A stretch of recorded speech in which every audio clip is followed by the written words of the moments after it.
The dust of the saloon floor puffed up in little clouds around the heels of men who had forgotten what it felt like to be clean. It was the heart of a blistering summer, and the air inside was thick with the smell of stale beer, sweat, and cheap tobacco. A man named Garrett, whose suit was too fine for the town and whose smile was too wide for his eyes, stood near the bar.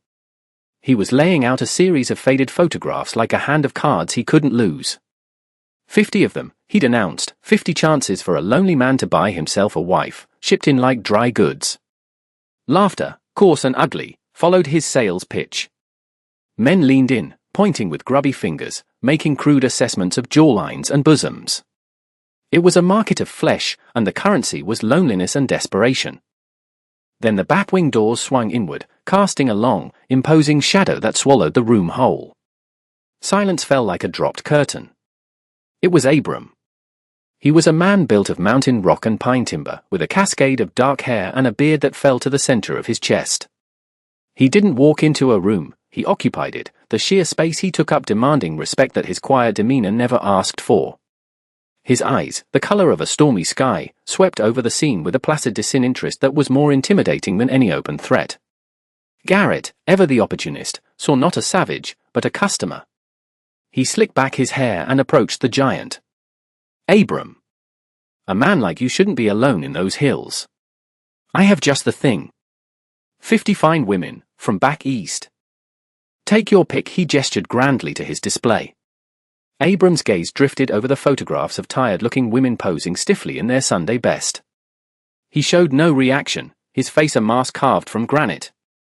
He was about to turn and leave when Garrett, as an afterthought, pulled one last photograph from his inner pocket. It was separate from the others, dog-eared and slightly smaller. And then there's this one, Garrett said, his voice laced with a dismissive sort of intrigue. A bit more exotic, the photograph showed a young woman, hardly more than a girl, with dark, almond-shaped eyes that held a universe of silent sorrow. She was wearing a simple white prairie dress, a stark contrast to her dark hair, and she stood against a bleak backdrop as if she were a ghost already. Abram stopped. He reached out a hand that could have snapped a man's neck and took the small photograph with surprising gentleness. He stared at it for a long, silent moment, the noise of the saloon seeming to hold its breath. Then he looked up, his gaze pinning Garrett to the spot. His voice, when it came, was a low rumble, like stones grinding together deep in the earth. Give me the Chinese one. The silence in the saloon shattered, replaced by a wave of snickering and outright guffaws. The men slapped their knees, astounded by the absurdity. But Garrett's smile only widened. He had his sale. Abram was a ghost in his own life, a man haunted not by spirits, but by the deafening silence they had left behind. There was a time when his laughter had echoed in the small cabin nestled high in the alpine meadows, a time when the scent of baking bread and the warmth of a small hand in his were the cornerstones of his world. He had a wife, Sarah, whose smile could rival the summer sun, and a daughter, Lily, whose hair held the same golden light. They were his world, his reason, his everything. Then the fever came, a merciless thief in the night, stealing the warmth from their bodies and the light from their eyes, leaving him in a cold, desolate twilight. He had buried them himself, on a gentle slope overlooking the valley, and with them, he had buried the man he used to be. The town below became a gallery of painful memories. Every corner held a ghost, the general store where he'd bought Lily a ribbon, the riverbank where he and Sarah had picnicked. The pitying glances of the townsfolk were like salt in an open wound. So he retreated, climbing higher into the mountains until the town was just a speck in the distance, until the only sounds were the wind in the pines and the frantic beating of his own broken heart. His cabin became a tomb of memory, a place where he existed but did not live. The silence he had once shared with his family became his tormentor, an ever-present reminder of all he had lost. His journey to the saloon had been a desperate, impulsive act, a flight from the crushing loneliness that had finally become unbearable. He hadn't known what he was looking for, only that the silence had to end. And then he saw her photograph. And Lee. She knew nothing of mountains or fevers, but she understood silence. Her silence was a shield forged in the fires of betrayal. She had been promised a new life across the ocean, a position as a companion to a wealthy woman in a place called California. Her family had pooled their meager savings, sold precious heirlooms, and sent her off with tears and prayers for her fortune. The promise, however, was a lie spun by a man with a serpent's smile. The journey was a nightmare, the destination a dusty, forgotten town where she was stripped of her name and her dreams, becoming just another face in Garrett's catalogue of misery. She was isolated by her language, her customs, her very appearance. The other women, desperate in their own right, viewed her with suspicion and resentment. She was a curiosity, an oddity, her delicate features and quiet grace marking her as an outsider among outsiders. The white dress she wore was the last remnant of her hope, a symbol of the respectable life she had been promised, now a pale flag of surrender in a hostile land.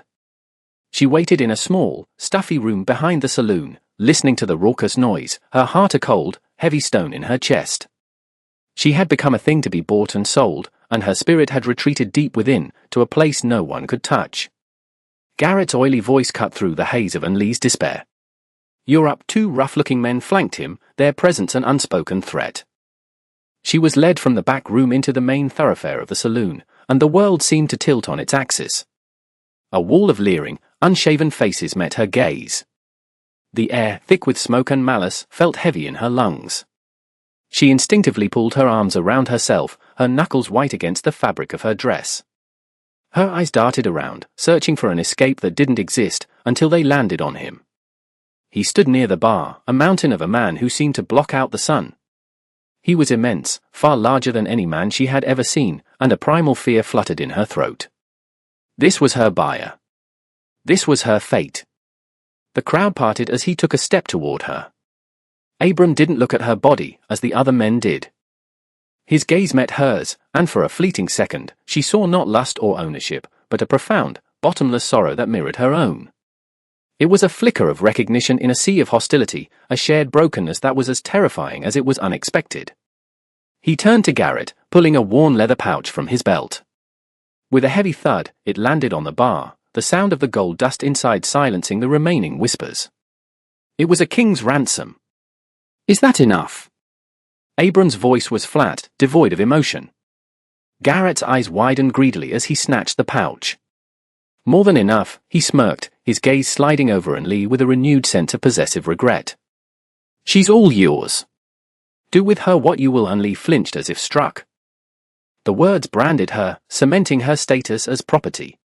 She saw Abram's jaw tighten, a muscle twitching in his cheek, his massive hand clenching into a fist at his side. He looked as if he might tear Garrett apart, but the moment passed. He took a deep, steadying breath, the storm in his eyes receding. He turned his full attention back to her, the sheer force of his presence making her feel both incredibly small and strangely protected. He didn't reach for her. He simply inclined his head toward the door. "Come," he rumbled. The word was not a question. It was a statement of fact, a current she was powerless to resist.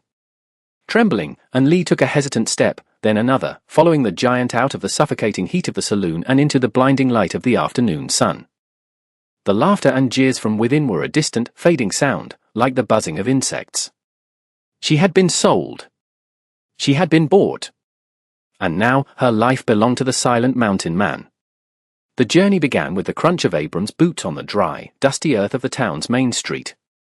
He walked ahead of her, a silent, broad-shouldered guide leading her away from the only world she had known for weeks and into an uncertain wilderness. He never once looked back to see if she was following, yet his pace was measured, deliberate, never so fast that her shorter legs couldn't keep up. The punishing summer sun beat down on them, and the white fabric of Unlee's dress soon grew heavy with a fine layer of ochre dust. Her mind was a maelstrom of fear. Every story she had ever been told about the wild men of this new country swirled in her head. Was he a savage? A madman who lived alone for a reason? Would he hurt her? The silence between them was a vast, empty canyon, and she filled it with her worst imaginings. They left the last vestiges of the town behind, the path narrowing as it began its slow, arduous ascent into the foothills. The landscape shifted from sun-scorched plains to rocky inclines dotted with hardy shrubs and twisted, resilient trees. Abram moved through it with an unnerving, familiar grace, his body seemingly molded to the harsh terrain. He was as much a part of this wild place as the hawks circling high above. After what felt like an eternity, he stopped beside a small, clear spring that trickled from a fissure in the rocks. Without a word, he cupped his large hands, filled them with water, and drank deeply. Then he stepped aside, his gesture an unspoken invitation. Hesitantly, Anli knelt by the spring, the cold water a balm on her parched lips. She drank until her thirst was quenched, and when she looked up, she saw that he was watching her, his expression unreadable. He wasn't impatient. He simply waited. As they climbed higher, the air grew cooler, cleaner. The oppressive heat of the lowlands gave way to a refreshing breeze that carried the scent of pine and damp earth. The world transformed around them. Towering pines and firs replaced the sparse scrub, their dense canopies creating a cathedral of green and shadow. Sunlight filtered through the leaves in dappled patterns, dancing on the forest floor. The sounds of the world changed too, the distant cry of a bird, the rustle of some unseen creature in the undergrowth, the whisper of the wind through the high branches. It was a world of profound peace and profound isolation. Anli felt as if she were walking off the edge of the map. With every step, the town, her past, and the life she might have had grew more distant, dissolving into memory. She was alone with this strange, silent giant, ascending into the heart of his kingdom, a kingdom of stone, sky, and silence.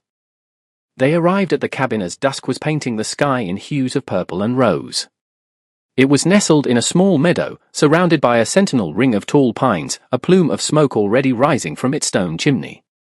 The cabin was not the crude hovel Anli had imagined. It was built of thick, expertly fitted logs, with a sturdy roof and a small, well-tended porch. It looked solid, safe, a bastion against the vast wilderness that surrounded it. Abram pushed the heavy door open and stepped inside, holding it for her to follow. The interior was a single, large room, bathed in the warm, flickering glow of a fire already crackling in the hearth. It was meticulously clean. A simple wooden table and 2 chairs stood in the center, a rough-hewn bookshelf filled with worn volumes stood against one wall, and against the other was a bed, neatly made with a thick quilt.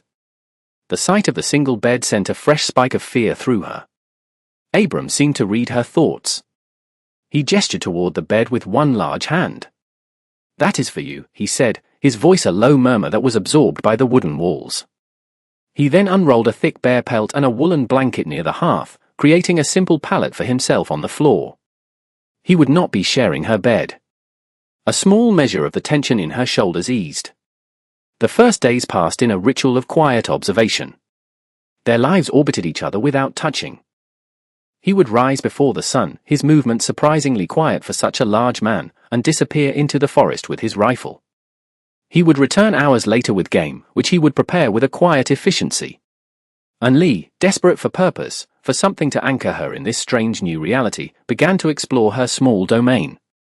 She discovered a small, neglected vegetable patch behind the cabin and set about weeding and tending to it.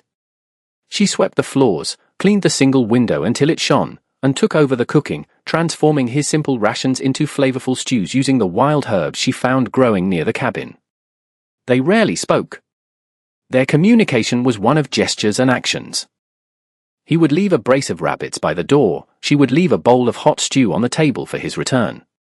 One afternoon, she found a small bouquet of purple and yellow wildflowers sitting in a tin cup on the table. She didn't know how to acknowledge the gesture, so she simply left the flowers there until they wilted, a silent testament to a silent kindness. One evening, as he cleaned his rifle by the fire, she noticed a long, jagged tear in the sleeve of his buckskin shirt. The next day, while he was out, she found a needle and thread in a small wooden box and carefully, painstakingly, mended the tear. When he returned, he ran his fingers over the neat stitches, his head bowed, and for the first time, a flicker of something other than sorrow crossed his face. That night, as she served him his stew, he looked at her, truly looked at her. "Thank you," he said. The 2 words were a bridge across the chasm of their silence. "You are welcome," she whispered in reply, her own voice sounding foreign in the quiet room. A week later, the sky turned a bruised, angry purple. The air grew heavy and still, the birds fell silent, and a low, ominous rumble echoed through the mountains. A summer storm was coming. Abram secured the shutters and brought in extra firewood, his movements economical and certain. As the first fat drops of rain began to fall, he closed the heavy door, plunging the cabin into a warm, firelit intimacy. The storm broke with a vengeance. Rain lashed against the roof, and wind howled around the eaves like a hungry wolf. Brilliant flashes of lightning illuminated the room in stark, momentary detail, followed by cracks of thunder that shook the very foundations of the cabin. Trapped by the tempest, the silence between them became charged, heavy with unspoken words. Lee sat at the table, her hands clenched in her lap, while Abram stood by the hearth, staring into the flames as if searching for an answer in their dance. The firelight carved deep shadows onto his face, highlighting the lines of grief etched around his eyes. A profound, almost unbearable sadness radiated from him, an aura of loss so palpable she could almost touch it. In that moment, he didn't seem like a giant or a savage, he seemed like the loneliest man in the world. A strange, reckless courage bloomed in Lee's chest. She was tired of the fear, tired of the silence. "What do you see in the fire?" she asked, her voice barely a whisper above the roar of the storm. He started, as if pulled from a deep trance. He turned to look at her, and his carefully constructed mask of stoicism crumbled. The sorrow in his eyes was raw, unguarded. He was silent for a long time, the only sounds the storm and the crackling fire. Then, he spoke. His voice was thick with unshed tears. "I see a woman smile," he began, "and I hear a little girl's laughter." He told her everything. He spoke of Sarah, of her kindness and her strength. He spoke of Lily, of her boundless curiosity and the way she would chase butterflies in this very meadow. He told her how he had built this cabin with his own 2 hands, a sanctuary for the family he adored. Then he spoke of the fever, his voice breaking as he recounted his helplessness, watching the 2 lights of his life flicker and die. He had fled to this cabin not to live, but to be buried alongside their memory. The silence, he choked out, it was eating me alive. "I went to that town. I didn't know what I was looking for. I just needed a voice in the house." He looked at her then, his gaze filled with a desperate, painful honesty. "I chose you because you were different. Because you wouldn't replace them. You were just someone else to share the silence with." The confession hung in the air between them, vulnerable and raw. Tears streamed down Lee's face, not for herself, but for him. And in that shared moment of grief, she found her own voice. "My name is Lee," she said softly. She told him of her home across the sea, of her parents and her younger brother. She spoke of the scent of jasmine in her mother's garden, of the bustling markets, of the promises that had turned to dust. For the first time, they were not a buyer and his purchase. They were Abram and Lee, 2 souls shipwrecked by fate, finding a sliver of land in each other's pain. The storm passed, leaving the world washed clean and glistening. The peace that settled over the cabin in the following days was different, deeper. The silence was no longer empty, but filled with a quiet understanding. But the world below had not forgotten them. Garrett, back in town, couldn't get the weight of Abram's gold pouch out of his mind. A man who could pay that much for a bride surely had more stashed away. Greed, a persistent and ugly weed, took root in his heart. He began to hear whispers, too, rumors from a trapper who had passed near Abram's land and caught a glimpse of Lee. The trapper spoke of her not as a downtrodden purchase, but as a woman of quiet, ethereal beauty, thriving in the mountain air. Garrett's regret curdled into a venomous new plan. She was worth more than he'd been paid, he reasoned. Far more. He could sell her to the highest bidder in one of the booming mining camps, where desperate men would pay a fortune for such a rare flower. He gathered 2 men, hired muscle whose loyalty was as cheap as the whiskey on their breath, and formulated a pretext. They would ride up to check on the girl's welfare, a benevolent-sounding excuse that masked his foul intentions. Their arrival at the cabin was a violation. They rode their horses straight into the meadow, trampling the wildflowers. The sound of their coarse laughter and the clink of their spurs was an obscenity in the tranquil air. Abram was chopping wood nearby, the rhythmic thud of his axe a steady heartbeat in the quiet afternoon. He stopped, axe in hand, as the 3 men dismounted. And Lee, who had been tending to her garden, froze, the color draining from her face. Garrett tipped his hat with a mocking flourish, his eyes devouring Lee. Well, Abram, he drawled, his smile not reaching his cold eyes. Seems the mountain air agrees with her. I was just in the neighborhood and thought I'd stop by, make sure you were treating my property right. The word property hung in the air like a poison. Abram's knuckles were white around the handle of his axe. He said nothing, his body a study in coiled tension. Garrett ignored him, taking a step toward Lee. You're looking even prettier than I remembered, he said, his voice dropping to a conspiratorial leer. Too pretty for a place like this. A girl like you could have a fine life, a life with silks and jewels. Down in the camps his meaning was clear and ugly. He was not here for a social call. He was here to collect his merchandise. The peaceful sanctuary they had built was about to become a battleground. She is not your property, Abram said. His voice was not loud, but it carried the weight of the mountain itself. It was a low, guttural growl that vibrated in the air, a promise of violence held in check by a thread. Garrett just laughed, a short, ugly bark. I have a bill of sale that says otherwise, you hermit. You paid for her, sure, but I'm thinking I undersold. The market's gone up. He gestured to his 2 hired thugs, who fanned out, their hands hovering near the pistols at their hips. So, here's the deal. You give me another pouch of that gold, a bigger one this time, and I'll forget I ever saw her. If not. He let the threat hang in the air, his gaze once again falling on Lee with a look of vile ownership. She's worth a hell of a lot more in the mining camps. That was the final line. Something inside Abram, some long-dormant beast of righteous fury, awoke. He was no longer the grieving widower, the quiet recluse. He was a protector. He dropped the axe and took a step forward, placing himself squarely between Garrett's men and Lee. The sheer scale of him was terrifying. He seemed to swell, to grow even larger, a force of nature about to be unleashed. Leave, he commanded, the word. A stone dropped into a silent pool. One of the thugs, emboldened by Garrett's confidence, drew his pistol. He says we gotta take the girl, the man sneered. Abram moved with a speed that was shocking in a man his size. Before the thug could even aim, Abram's hand shot out, grabbing the man's wrist. There was a sickening crack of bone, and the pistol clattered to the ground as the man screamed. Abram didn't even glance at him. He spun, his other arm sweeping out and catching the second thug across the chest, sending him flying backward to land in a heap 10 feet away, gasping for air. It was over in seconds. The display of raw, brutal power was so swift, so absolute, that Garrett was left frozen in stunned silence, his face pale with shock and sudden, dawning fear. Abram turned his full attention to him, his eyes now the color of a thunderhead, blazing with a cold, terrifying light. He took another slow step forward, and Garrett scrambled backward, stumbling over his own feet. She is not a thing, Abram growled, his voice resonating with a power that seemed to come from the earth beneath his feet. She is my wife. Now get off my mountain before I tear you apart and feed you to the wolves. The threat was not an idle one. Garrett, his bravado utterly shattered, saw the promise of a violent end in Abram's eyes. He saw a man who had lost everything once and could not, lose again. Without another word, he turned and fled, scrambling onto his horse with clumsy, panicked movements. He helped the man with the broken wrist into his saddle, leaving the other thug to stagger after them as they galloped away, a disorderly retreat of cowards from a battle they had profoundly misunderstood.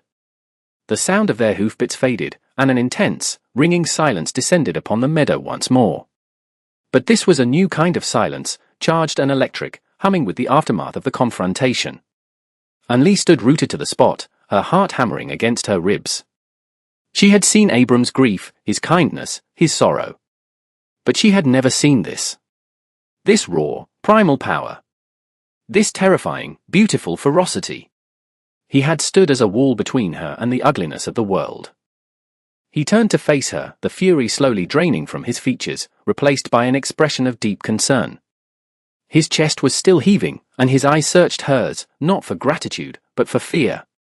He was worried that his violence had terrified her, that he had become the monster she had once imagined him to be. She saw the vulnerability beneath the warrior, the question in his gaze. And in that moment, all her remaining fear of him dissolved, replaced by a wave of emotion so powerful it stole her breath. It was awe. It was gratitude. It was something more. She took a hesitant step forward, then another, until she was standing directly in front of him. Her eye scanned his form and noticed a long, bloody scrape on his forearm where the second thug had brushed against him. Without thinking, she reached out and gently laid her fingers on his arm, just below the wound. It was the first time she had ever willingly touched him. Abram went completely still, his entire massive frame freezing at the light pressure of her hand. He looked down at her small fingers on his skin as if he'd never seen such a thing before. He had defended her, fought for her, and now her touch was unmaking him. You called me your wife, she whispered, her voice trembling slightly. Her eyes lifted to meet his. He held her gaze, and the last vestiges of the storm in his eyes cleared, leaving only a deep, clear, and achingly tender light. The mountain man, the grieving giant, was gone. In his place was just Abram, a man looking at a woman who was fast becoming his entire world. "I meant it," he said, his voice rough with emotion. And in the quiet of the mountain meadow, with the scent of pine and trampled wildflowers in the air, a transaction made in a dusty saloon was finally, irrevocably, transformed into a promise. The last weeks of summer unfolded in a golden haze. The days remained warm, but the nights grew cooler, carrying the first crisp promise of autumn. A new rhythm settled into the cabin, a harmony of shared lives no longer orbiting but intertwined. The space between Abram and Anne was now filled with a comfortable, easy intimacy. The short, weighted sentences of their early days gave way to longer conversations by the fire. He told her stories of the mountain, of the habits of the deer and the flight of the eagle. She, in turn, told him more of her home, painting vivid pictures of a life he could barely imagine, of festivals and family traditions, her voice weaving a tapestry of a world far from this quiet, rustic sanctuary. The invisible wall between them had crumbled completely. His touch, which she had once feared, became a source of comfort. A hand on the small of her back as she reached for something on a high shelf, his fingers brushing hers as he passed her a cup of water. Each small contact was a reaffirmation of the bond forged in the heart of the storm. One evening, he returned from the forest not with game, but with his hands full of late-blooming fireweed, its vibrant magenta a shock of color against the green landscape. He didn't just leave them in a cup this time. He stood before her and offered them, a silent, heartfelt gift. She took them, her fingers tracing the delicate petals, and she smiled at him, a true, radiant smile that reached her eyes and lit her entire face. It was the first time he had seen such a smile from her, and it struck him with the force of a physical blow. It was more beautiful than any sunrise he had ever witnessed over the peaks. He was a man who had fled the world to escape his ghosts, and in his desperate flight, he had stumbled upon a new reason to live. He found the world not in the busy streets of a town, but in the quiet strength and gentle spirit of one woman. Anne Lee, who had been treated as a nameless object, a piece of exotic merchandise, had found her voice, her home, and her strength in the steady, protective presence of a man who saw not what she was, but who she was. Their cabin, once a monument to a past steeped in grief, was now a sanctuary for a future blooming with hope. They stood on the small porch as the sun dipped below the western peaks, painting the sky in fiery strokes of orange and gold. His arm was wrapped securely around her shoulders, and she leaned into his strength, her head resting against his chest. They watched the day end, together, two solitary souls who had found their harbor in each other. And as you watch them there, in the fading light, you might wonder if sometimes, the most beautiful things can grow from the harshest soil, and that even in the deepest silence, a heart can learn to sing again.